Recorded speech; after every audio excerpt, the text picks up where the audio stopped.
I've been with the garden for 7 years, and one of the projects that I've undertaken as part of that is to begin to bring really the best of Japanese art to the garden, and to always keep in mind that we want to connect that art with the garden and to teach about the garden through the arts that we bring and through the people that we bring. We have brought a number of world-class artists to the garden, artists who are masters of the bamboo craft, who are ceramic masters. We have brought printmakers. And by saying I've brought the people, we always strive to bring the person with the art, because really culture lies in the hearts and minds of people. And it's Japanese people that we want to introduce, and their, what is called kokoro, their heart and spirit. And it speaks through their art, and one of their arts is the garden. With our art exhibitions, we follow a theme, sometimes that pursues a theme that we find also in the garden. One of the themes we followed is the idea of the healing garden, or the garden as a vehicle for healing, whether it's from an illness or from a personal loss. We did a year of programming along that theme, and we brought an artist from Kyoto, which is where I had lived, who is a textile artist and came from a long line of kimono dyers. But now he's working in a new mode, making garments that people find easier to wear in modern life.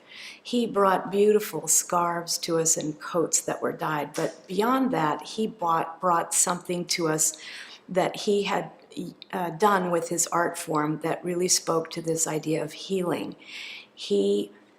When the earthquake and tsunami hit Japan, he realized that the people of the villages that were so devastated had no way to rebuild their lives. So he traveled once a month, some 13-hour journey by car to that region to take his craft of fabric dyeing to them and dyed cloth with them as a community project. Community was something that they lost, and made things with that. When he came to Portland, that gave us an opportunity to engage a group here from a nonprofit called Art from the Heart that works with developmentally disabled people.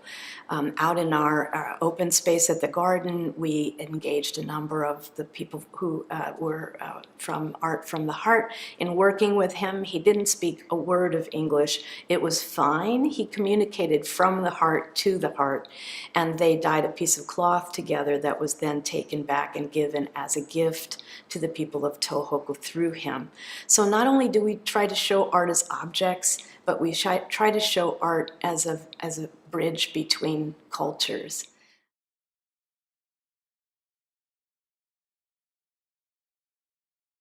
I particularly like a view of the garden from a path that looks across the pond to our moon bridge, and the trees rise above it. No matter what season it is, it's lush and green, and it feels as if you've stepped out of the everyday world into paradise. And I'm probably the most fortunate person in Portland in that my office is in that garden, so I can walk out anytime and be in paradise.